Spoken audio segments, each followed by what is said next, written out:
Bismillahirrahmanirrahim. Assalamualaikum warahmatullahi wabarakatuh.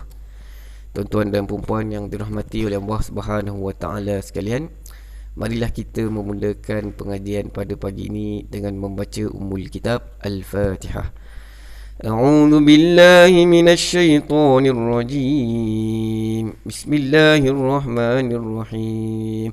Alhamdulillahi Rabbil Alamin Ar-Rahmanir Rahim Maliki Yawmiddin Iyyaka na'budu wa iyyaka nasta'in Ihdinas siratal mustaqim Siratal ladzina an'amta 'alaihim ghairil maghdubi 'alaihim waladdallin. Amin. Bismillahirrahmanirrahim. Alhamdulillahirabbil alamin.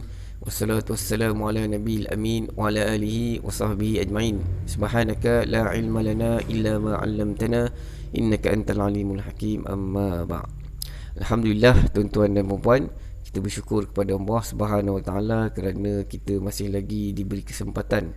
Allah masih lagi memberikan kita kesempatan dan peluang untuk meneruskan kelas bahasa Arab ini, walaupun kita tidak dapat buat kelas secara bertemu dalam kelas, tapi kita dapat juga buat secara online ni. Mudah-mudahan Allah kurniakan ganjaran yang besar dan keberkatan, insya-Allah. Hari ini kita sambung pengajian kita pada surah Yasin ayat yang ke-21. Mari kita bacakan dahulu ayatnya secara beramai-ramai. A'udzu billahi minasy syaithanir rajim. Bismillahirrahmanirrahim. Ittabi'u man la yas'alukum ajran wa hum muhtadun. Baik, mari kita lihat terjemahannya. Ikutilah orang yang tiada meminta balasan kepadamu, dan mereka adalah orang-orang yang mendapat petunjuk. Baik, sedikit penjelasan. Ayat ini sambungan kepada cerita tentang penduduk kampung yang tidak mahu beriman kepada para rasul yang Allah utuskan kepada mereka. Allah utuskan 3 orang rasul kepada penduduk kampung tersebut. 3 orang rasul, tapi mereka tetap tak nak percaya. Bahkan mereka mengancam untuk merejam para rasul tu, ataupun mereka kata mereka nak mengazab para rasul tersebut. Baik, berita tentang ancaman tu telah tersebar sehinggalah ke hujung kota. Ada seorang lelaki dapat tahu, lalu dengan tergesa-gesa bergegas dia datang nak memberi nasihat kepada penduduk kampung tu. Dia datang kepada penduduk kampung tu dari jauh, semata-mata nak bagi nasihat kepada penduduk kampung tu supaya ikutlah ajaran yang dibawa oleh para rasul tu. Dia kata kepada penduduk kampung tu, ikutlah orang yang tidak minta balasan kepadamu, dan mereka adalah orang yang mendapat petunjuk.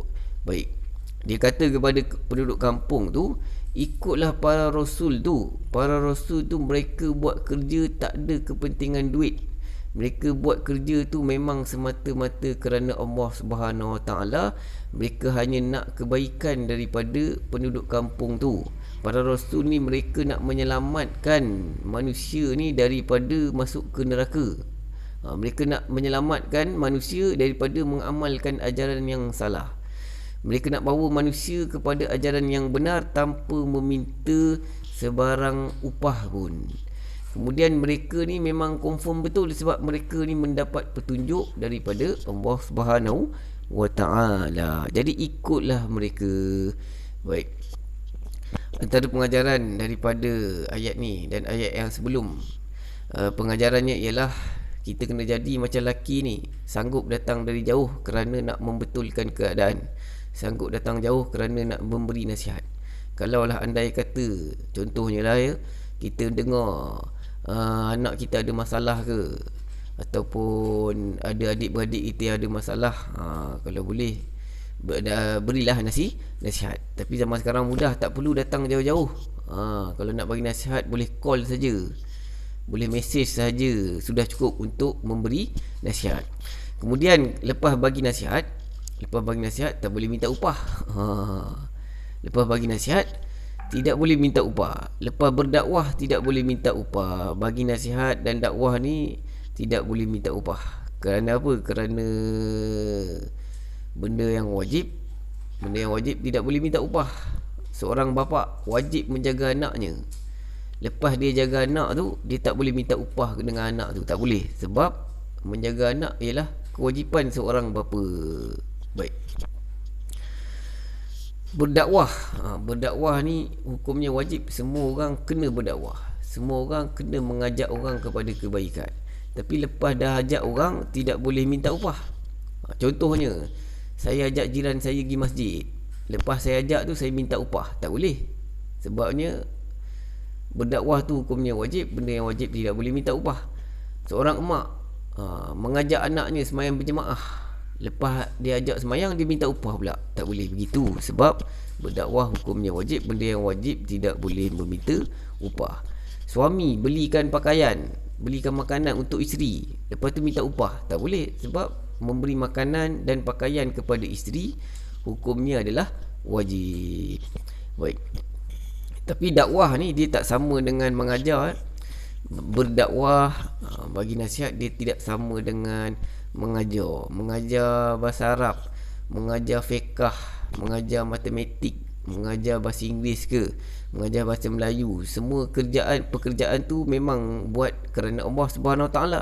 Tapi boleh minta upah yang tu. Mengajar matematik boleh minta upah, mengajar bahasa Arab boleh minta upah, mengajar agama boleh minta upah. Mengajar lain, dakwah lah lain. Dakwah ni mengajar satu perkara yang lain. Kalau mengajar, kita boleh minta upah, kita boleh minta gaji. Tapi kalau mengajak orang, kita pergi Sabah, mengajak orang masuk Islam, tiba-tiba minta upah pula, yang tu tidak boleh. Yang tu tidak sesuai. Baik, mudah-mudahan kita dapat mengambil pengajaran daripada ayat ini. Saya ulang lagi sekali, jadilah seperti seorang lelaki ni yang sanggup datang dari jauh kerana nak memberi nasihat. Kemudian jadilah seperti para rasul yang bila bagi nasihat, bila berdakwah, tidak minta sebarang upah pun. Baik. Tapi jangan disamakan dengan memberi nasihat dan berdakwah dengan mengajar. Perbuatan yang lain. Dakwah tu perbuatan lain, mengajar adalah perbuatan yang lain. Mengajar boleh minta upah.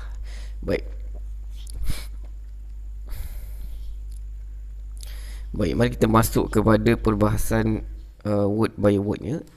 Perkataan yang pertama, ittabi'u. Terjemahannya, kamu ikutlah. Ini adalah fi'il amar. Dekat ujung dia ada waw alif. Waw alif tu tanda ganti nama diri kamu. Kamu kat sini ramai, merujuk kepada penduduk kampung yang tak nak beriman dengan para rasul yang diutuskan kepada mereka. Baik, ulang lagi sekali. Kamu ikutlah. Ini adalah fi'il amar. Amar ni maksudnya perintah. Orang Melayu kalau nak perintah, orang Melayu kata lah je, tambahlah, makanlah, duduklah, minumlah. Kalau orang Arab, kalau nak perintah, kena guna fi'il amar. Fi'il amar biasanya ada hamzah wasal. Fi'il amar biasanya ada hamzah wasal. Kemudian fi'il mesti ada ganti nama diri tersembunyi. Ganti nama diri tersembunyi tu kita kena letak tanda. Tanda dia kat sini ialah waw alif. Waw alif ni tanda ganti nama diri kamu. Kamu sebenarnya dalam bahasa Arab antum. Kamu sebenarnya dalam bahasa Arab antum. Kamu sebenarnya antum, tapi dekat fi'il tak perlu sebut antum tu. Dekat fi'il dah ada ganti nama diri tersembunyi. Baik, seterusnya mari kita ulang kaji sikit tentang tanda ganti nama diri tersembunyi dekat dalam fi'il amar. Baik, kita nak bincangkan tentang tanda ganti nama diri tersembunyi dekat dalam fi'il amar. Fi'il mesti ada ganti nama diri tersembunyi. Ganti nama diri tersembunyi tu mesti ada tandanya. Baik, tanda tu pula lain. Antara fi'il madi dengan fi'il mudhari' tak sama, fi'il amar pun tak sama. Baik, hari ni kita nak fokus kepada fi'il amar. Baik, kalau ganti nama diri kau lelaki, tandanya ialah hujung fi'il amar tu kena baris mati. Hujung fi'il amar tu kena baris mati. Kalau kau perempuan, hujung fi'il amar tu kena ada tambah ya. Sebelum ya kena baris bawah. Seterusnya kamu berdua kena tambah alif. Kalau kamu ramai kena tambah waw alif. Baik, contohnya kalau saya nak kata kau bacalah dalam bahasa Arab Iqra. Hujung fi'il amar ni kena matikan dan tak ada tambah huruf apa-apa. Kalau engkau perempuan bacalah, saya nak kata wahai Aisyah kau bacalah.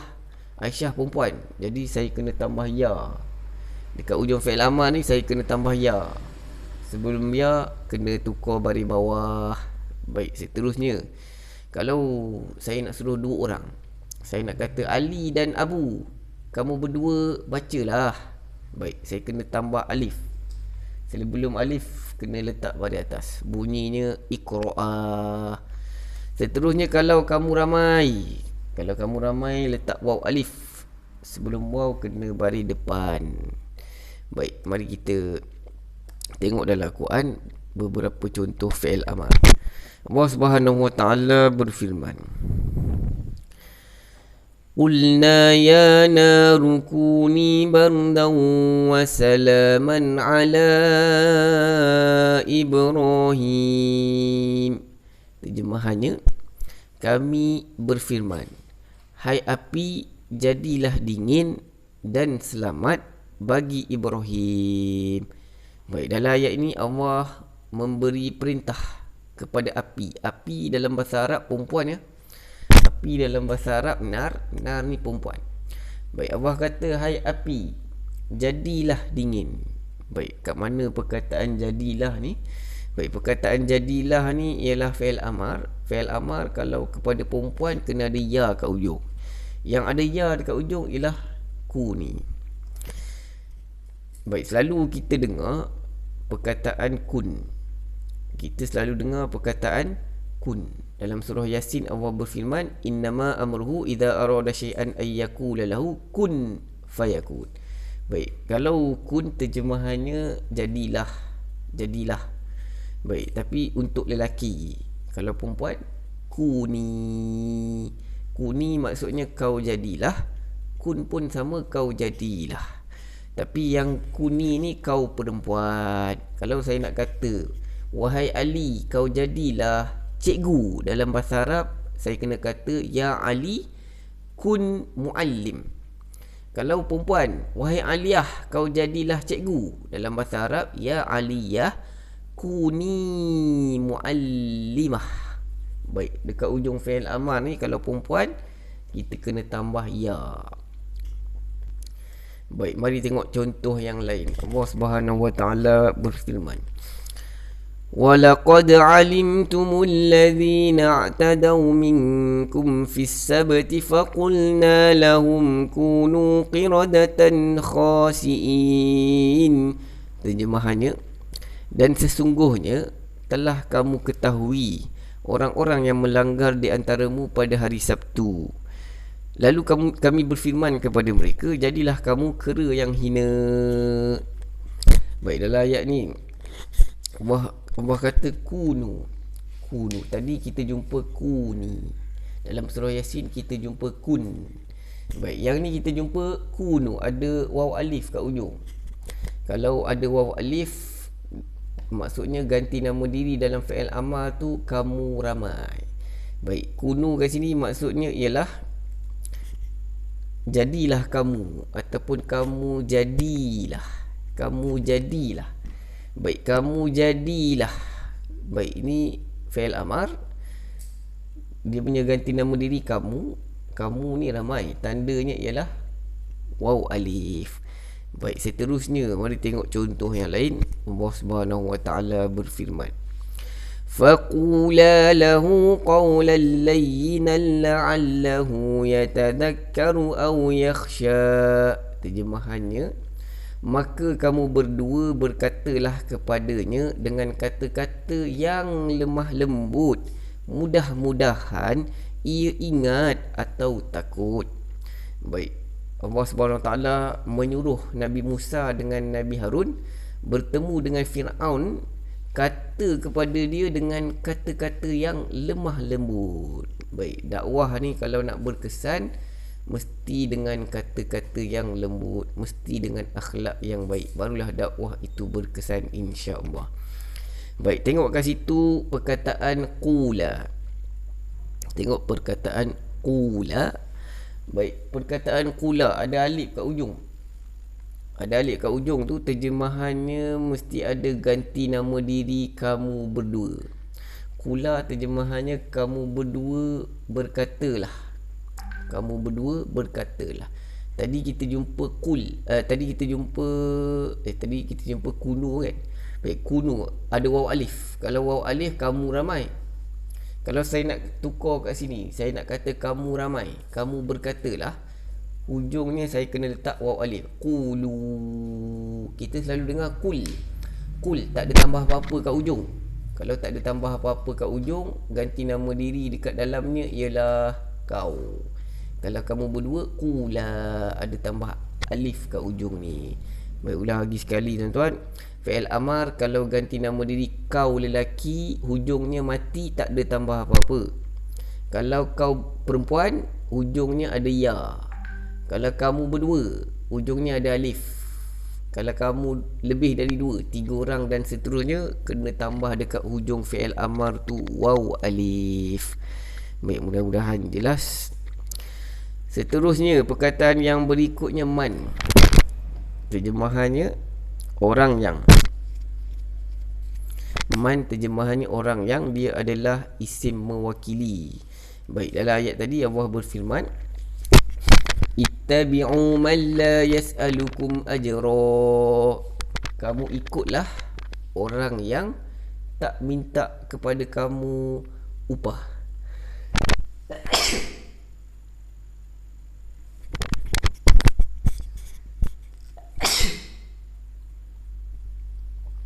Alhamdulillah. Baik, ikutlah orang yang tidak minta kepada kamu upah. Orang yang kat sini isim mewakili. Dia mewakili para rasul. Para rasul yang melakukan kerja dakwah tanpa minta sebarang upah pun. Dulu Nabi Muhammad SAW ketika berdakwah, orang kafir datang jumpa dengan Nabi menawarkan duit. Kalaulah Nabi buat kerana duit, maka kalau Nabi terima duit tu dan Nabi berhenti, bermakna memang betul lah Nabi buat kerana duit. Tapi Nabi menolak tawaran tersebut. Orang kafir menawarkan perempuan, Nabi berdakwah bukan sebab perempuan. Lalu Nabi menolak tawaran tersebut. Orang kafir menawarkan jawatan kepada Nabi, pun sama Nabi tolak jawatan tersebut. Sebab Nabi berdakwah bukan kerana nak jawatan, bukan kerana nak duit, bukan kerana nak wanita. Nabi berdakwah kerana itu adalah tanggungjawab Nabi sebagai seorang Rasul. Baik, seterusnya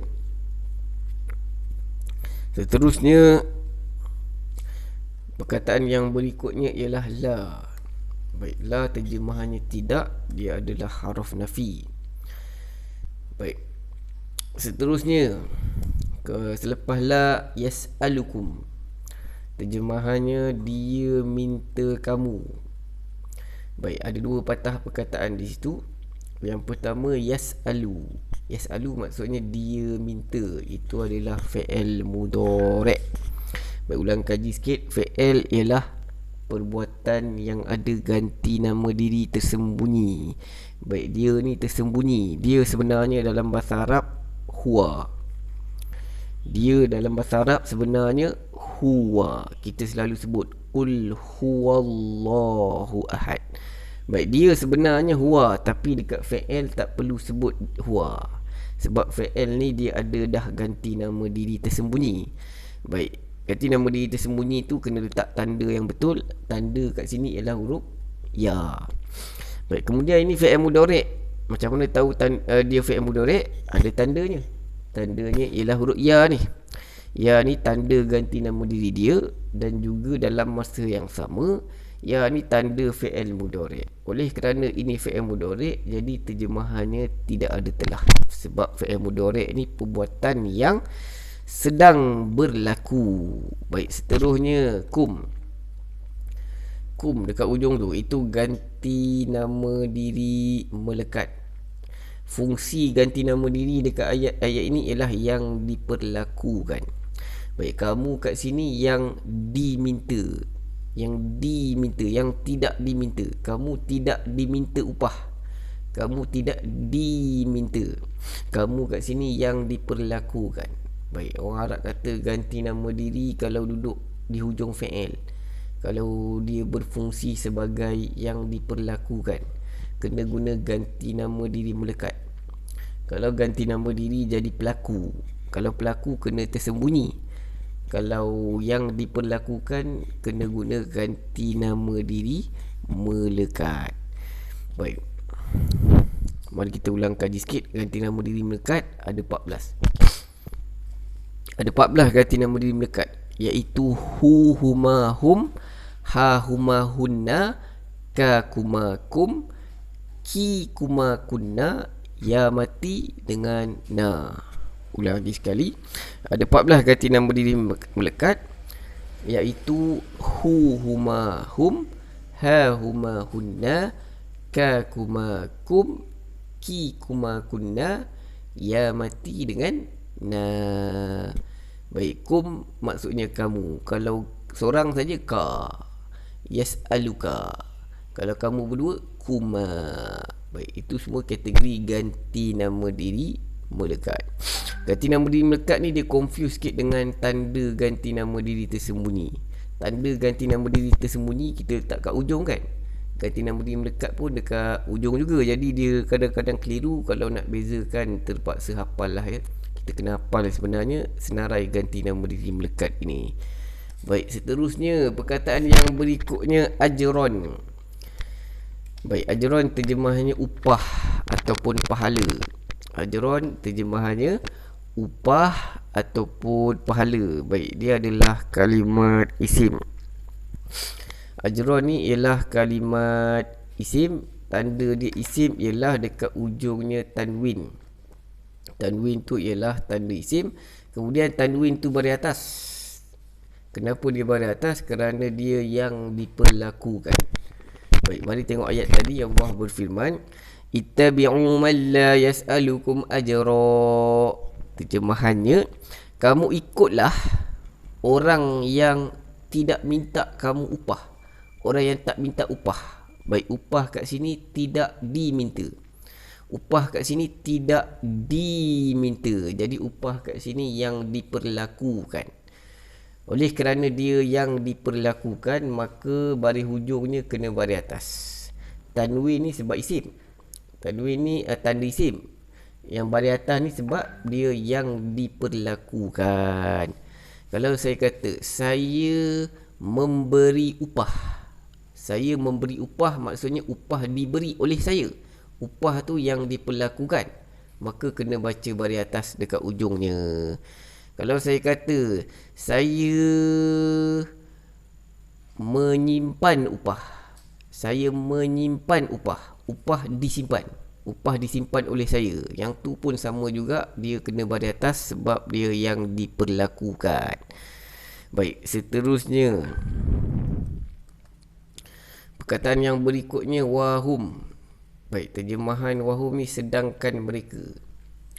Baik, biasa wa terjemahannya dan, tapi kat sini terjemahan yang lebih sesuai ialah sedangkan. Baik, waw kalau terjemahannya sedangkan, waw itu dipanggil waw hal. Selalu kita jumpa waw terjemahannya dan. Baik, yang kita jumpa tu, yang waw terjemahannya dan tu, itu ialah waw penyambung cerita. Dalam bahasa Arab, orang Arab panggil waw atof. Baik, kalau waw terjemahannya sedangkan, orang Arab panggil waw hal. Orang Melayu panggil waw keadaan. Kenapa dia dipanggil waw keadaan? Sebab waw ni menjelaskan keadaan.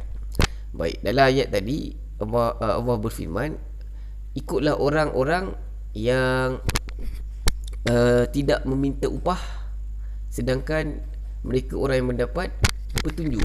Baik, okay, para rasul tu, mereka mendapat petunjuk daripada Allah dan mereka menyampaikan petunjuk tu. Baik, mereka tak minta upah pun. Mereka tidak minta upah dalam keadaan mereka tu adalah orang yang benar. Orang yang buat sesuatu perkara yang benar, orang yang buat sesuatu yang benar, orang yang mengajar perkara yang benar, orang yang repair tu kalau kerjanya betul, tak tipu, secara logiknya, kalau orang yang buat kerja yang betul, orang yang buat kerja dalam keadaan betul, orang yang mengajar dalam keadaan dia menyampaikan ilmu yang benar, secara hukum dunianya dia boleh dapat upah lah. Kalau ikut hukum dunianya dia boleh dapat upah. Tapi dia buat kerja tu semua dalam keadaan dia tidak minta upah pun. Dalam keadaan dia tidak minta upah, dalam keadaan dia ni sebenarnya adalah orang yang benar. Baik. Okay, ulang lagi sekali, waw kat sini menjelaskan keadaan. Okay. Orang yang para rasul tersebut, mereka tidak minta upah dalam keadaan mereka tu sedang buat pekerjaan yang benar. Mereka mendapat petunjuk daripada Allah Subhanahu wa taala. Baik. Seterusnya hum tu ganti nama diri. Hum tu ialah ganti nama diri. Dia bawah kategori ganti nama diri tidak melekat. Baik, kita nak fokus kepada waw. Kita nak fokus kepada waw hal tadi. Barangkali kalau tengok ayat yang lain mungkin lebih jelas lagi.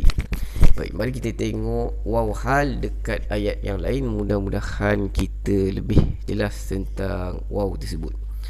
Baik, dalam Al-Quran Allah Subhanahu wa taala berfirman, وَلَا تَكُونُوا كَالَّذِينَ قَالُوا سَمِعْنَا وَهُمْ لَا يَسْمَعُونَ. Terjemahannya, baik, dekat situ ada waw. Ada dua waw. Okay, ada dua waw. Waw yang pertama ni maksudnya tidak. Waw yang kedua selepasnya ganti nama diri. Biasanya kalau waw selepasnya ganti nama diri ni, biasanya waw tu waw hal. Orang Melayu panggil waw keadaan. Kalau waw keadaan, terjemahannya sedangkan, ataupun dalam keadaan, ataupun pada hal. Baik, mari kita tengok terjemahan. Betul tak waw ini terjemahannya sedangkan ataupun padahal? Baik, mari tengok terjemahannya. Allah berfirman di situ terjemahannya, dan janganlah kamu menjadi seperti orang-orang munafik yang berkata kami mendengarkan sedangkan mereka tak dengar. Baik, waw kat situ terjemahannya ialah sedangkan. Baik, waw kat sini terjemahannya sedangkan, dia ialah waw hal. Waw hal ni orang Melayu panggil waw keadaan. Dipanggil waw keadaan sebab dia punya fungsi ialah menjelaskan keadaan. Baik, Allah Subhanahu wa taala kata kat sini, janganlah jadi macam orang munafik. Perangai orang munafik ni, mereka kata kami dengar. Waktu mereka kata tu, keadaan mereka yang sebenarnya ialah mereka tak mendengar pun. Waktu mereka kata kami dengar tu, keadaan mereka ialah sebenarnya mereka tidak dengar. Baik, mereka kata kami mendengarkan, tapi mereka kata tu dalam keadaan sebenarnya mereka tidak dengar. Baik, waw kat sini menjelaskan keadaan. Orang Arab panggil dia waw hal. Terjemahannya sedangkan ataupun dalam keadaan. Kalau dalam bahasa Inggeris sedangkan, orang Inggeris guna while kalau tak silap. While ataupun but. While ataupun but. Kalau dalam bahasa Arab, perkataan padahal ataupun sedangkan, kita boleh gunakan wa. Baik, seterusnya mari tengok contoh yang lain supaya lebih jelas lagi. Allah Subhanahu wa taala berfirman, ahasiban nasu an yutraku an yaqulu amanna wa hum la yuftanun. Baik, ada satu waw kat situ. Tadi saya dah sebutkan bahawa biasanya kalau waw hal biasanya selepasnya ada ganti nama diri.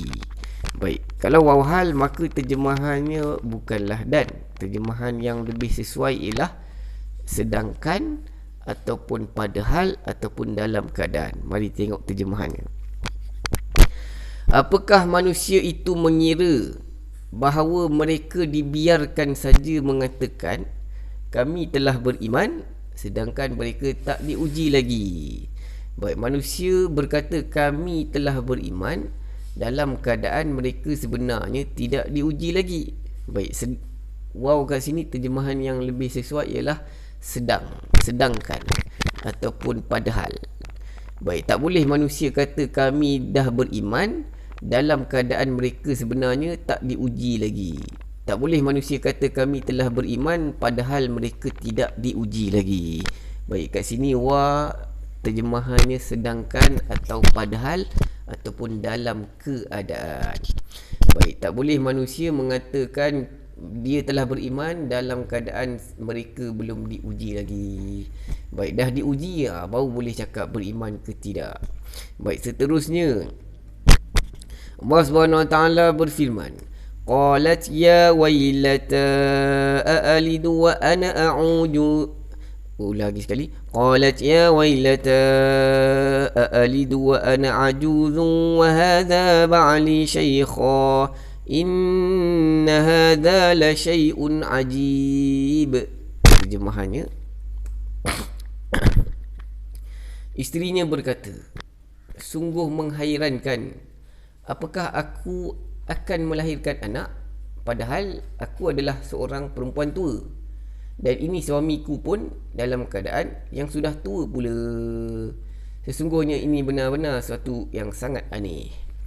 Baik, ayat ni cerita tentang isteri kepada Zulkarnain. Zulkarnain pula, minta maaf,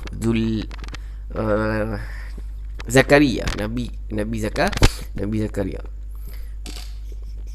Baik, isterinya berkata, sesungguhnya hairan, bolehkah aku melahirkan anak dalam keadaan aku ni orang tua? Bolehkah aku melahirkan anak sedangkan aku adalah orang tua? Baik, kat sini ni terjemahannya yang sesuai ialah padahal ataupun sedangkan ataupun dalam keadaan. Baik, ni kita tak panggil dia atof, kita panggil dia keadaan. Orang Arab panggil dia hal. Hal ni yang menjelaskan keadaan. Ni dia bukan menyambung cerita, dia menjelaskan keadaan. Okey, kalau hal maka terjemahan yang lebih sesuai padahal atau sedangkan ataupun dalam keadaan. Macam mana nak kenal hal ni? Baik, tadi saya dah sebutkan bahawa kebiasaannya hal selepasnya ganti nama diri. Selepas hal ganti nama diri biasanya lah. Baik, mudah-mudahan jelas di situ. Mudah-mudahan kita jelas tentang konsep hal ni. Saya ulang lagi sekali buat kali terakhir. Dalam bahasa Arab kalau terjemahnya dan itu atof. Kalau atof